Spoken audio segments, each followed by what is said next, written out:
Wembley Arena, London, June 23, 1977, 9:30 p.m. Bob Marley was midway through No Woman, No Cry when a sound cut through 12,000 voices like a knife through silence. It was the sound of pure, uncontrollable grief, deep, wrenching sobs that seemed to come from the very depths of a broken soul. If you love discovering the untold stories behind music history's most incredible moments, please like this video and subscribe to our channel. Hit that notification bell because we uncover the hidden gems that shaped the legends we know today. The crying was coming from Section 12, Row F, Seat 18. A middle-aged black woman sat there, her body shaking with each sob, tears streaming down her face.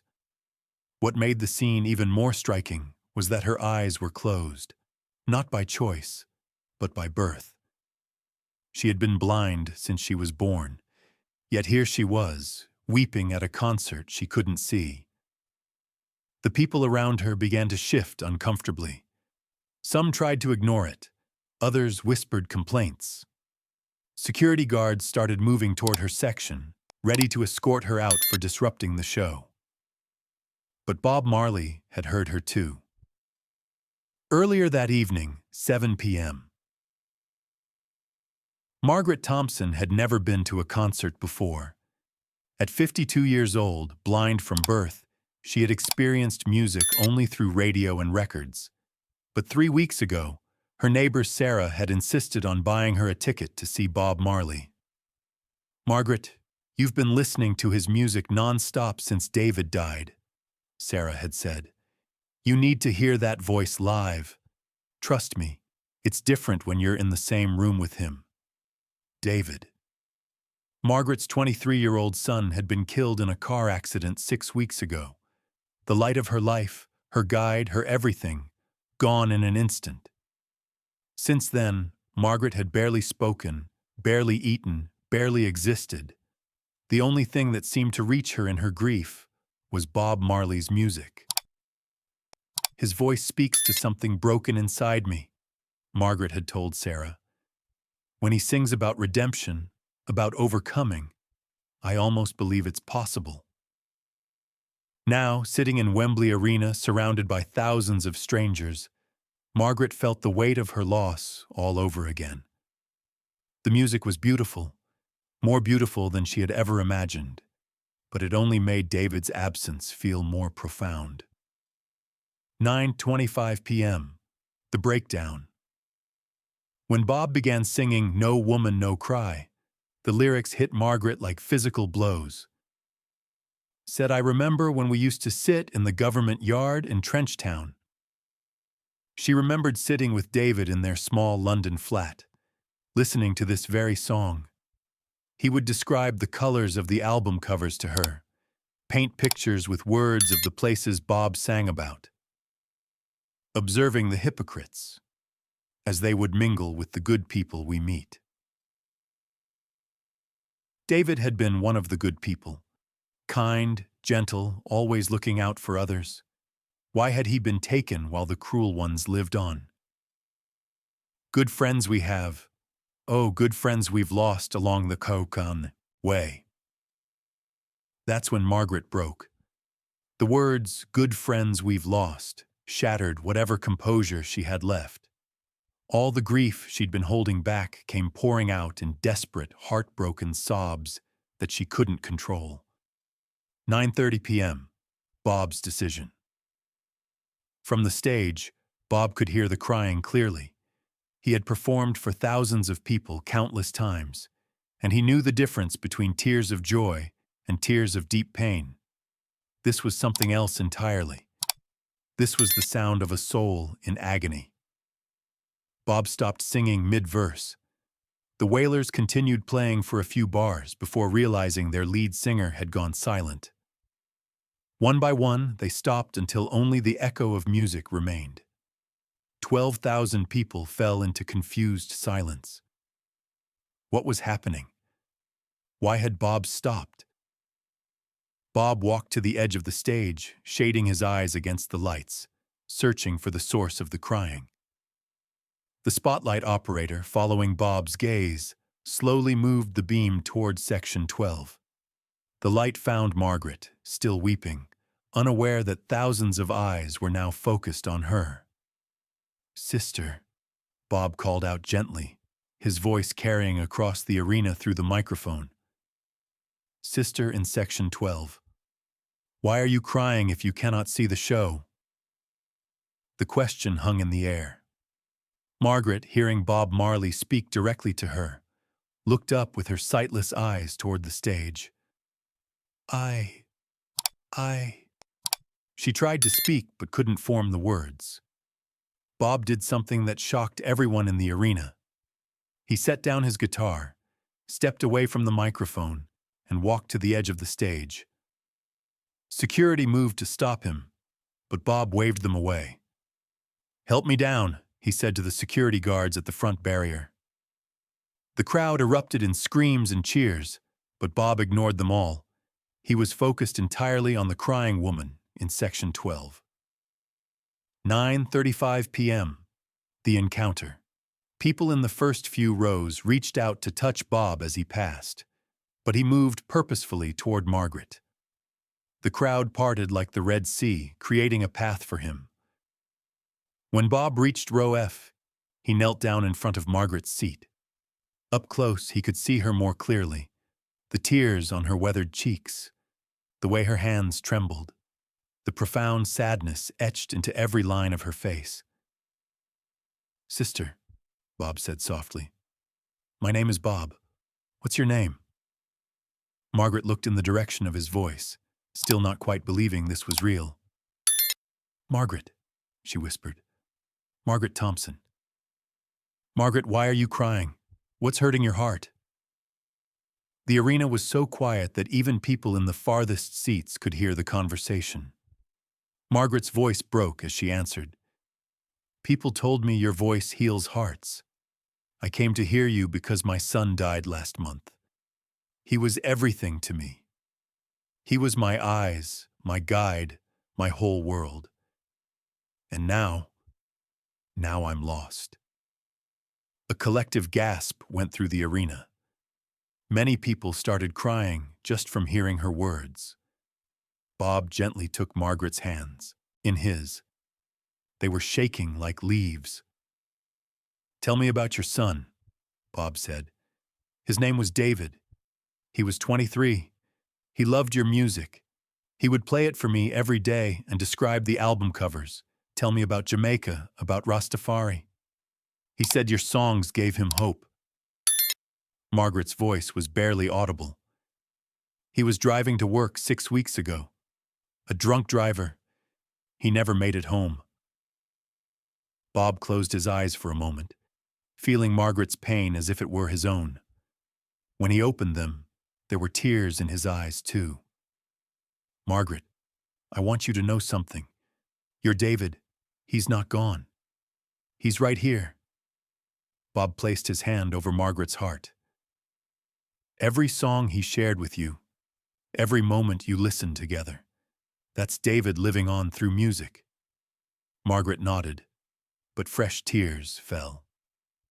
"I know it hurts," Bob continued. "I know the world feels dark without him. But Margaret, you came here tonight.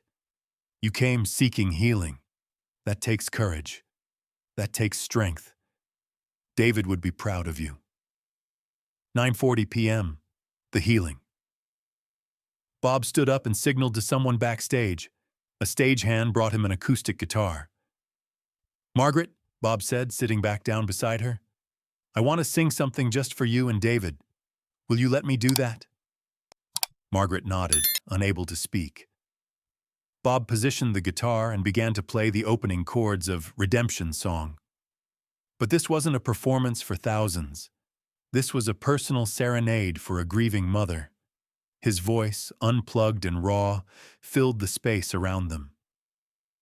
"Old pirates, yes, they rob I sold I to the merchant ships, minutes after they took I from the bottomless pit." As Bob sang, something beautiful began to happen. Other people in the arena started humming along quietly, then singing softly. The song spread row by row until all 12,000 people were singing Redemption Song as a gentle, supportive chorus for Margaret. But my hand was made strong by the hand of the Almighty, we forward in this generation triumphantly. Margaret's sobbing gradually quieted. She began to sway slightly to the music, a small smile forming through her tears. Won't you help to sing these songs of freedom? 'Cause all I ever have redemption songs. When Bob finished, Margaret was no longer crying. For the first time in 6 weeks, she was smiling, really smiling. "Thank you," she whispered. "I felt David here with us. I felt him in the music." Bob hugged Margaret gently. "He was here, sister, and he always will be whenever you hear these songs." 9:50 p.m. Back to the stage. Bob stood up and addressed the entire arena, his voice carrying through a microphone that a stagehand had brought over. "Tonight we sing for Margaret," he announced. "We sing for David, who can't be here but whose spirit lives on in every note. We sing for everyone who has lost someone they love. We sing for broken hearts, because music heals what medicine cannot touch." The crowd erupted in applause that lasted 5 minutes.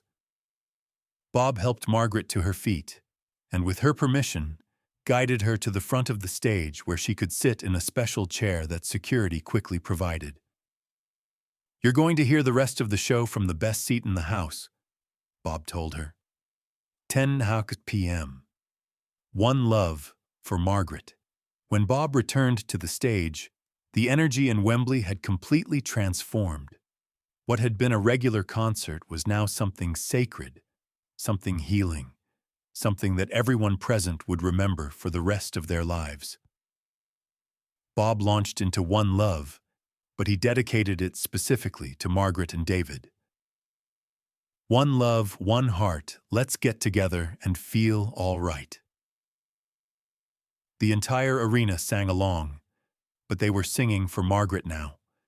She sat in the front row, tears still flowing, but tears of gratitude instead of grief. During the song, people throughout the arena began holding up lighters, candles, anything that created light. Soon, Wembley looked like a sea of stars, each light representing a memory, a lost loved one, a hope for healing. The aftermath. That concert became legendary, not for the music alone, but for the moment when a global superstar showed what it meant to truly care for another human being. Bootleg recordings of Bob's acoustic Redemption Song for Margaret circulated for decades, though the audio could never capture the emotion of being there. Margaret Thompson became a regular at Bob Marley concerts whenever he played in London. Bob always made sure she had a front row seat, and he would often dedicate a song to David during his performances. After Bob's death in 1981, Margaret continued attending Ziggy Marley concerts. Ziggy, who had heard the story of that night at Wembley, always acknowledged her from the stage. "There's a special lady in our audience tonight," Ziggy would say. "Someone my father taught me represents the healing power of music. This song is for Margaret and for everyone carrying someone they love in their heart." Margaret lived until 2003, age 78. At her funeral, her family played Bob Marley's music. Her neighbor Sarah, who had originally convinced her to attend the concert, spoke at the service. That night at Wembley changed Margaret's life. She never got over losing David, but she learned how to live with joy alongside her grief. Bob Marley didn't just perform for her that night. He showed her that love doesn't end with death. It just changes form.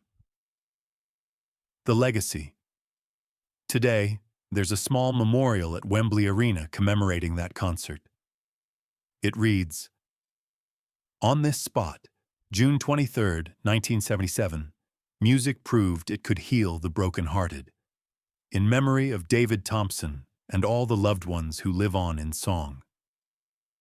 The story of Margaret and David became part of Bob Marley lore, retold wherever his music is discussed, But more than that, it became a reminder that behind every face in every audience is a story, a struggle, a heart that might need healing. Bob Marley could have ignored Margaret's crying, could have continued with the show as if nothing was happening. Instead, he chose compassion over performance, human connection over professional distance. That choice, to stop everything and care for one grieving mother, might have been the most important thing Bob Marley ever did. Because it showed the world what his music was really about. Not fame, not money, not even artistic expression, but love. Pure, unconditional, healing love. If this incredible story of compassion, healing, and the power of music to mend broken hearts moved you, make sure to subscribe and hit that like button. Share this video with someone who needs to be reminded that they're not alone in their grief, that healing is possible, that love never truly dies. Have you ever experienced a moment when music helped you through loss? Let us know in the comments. And don't forget to ring that notification bell for more untold stories about the moments when legends showed us what it really means to be human.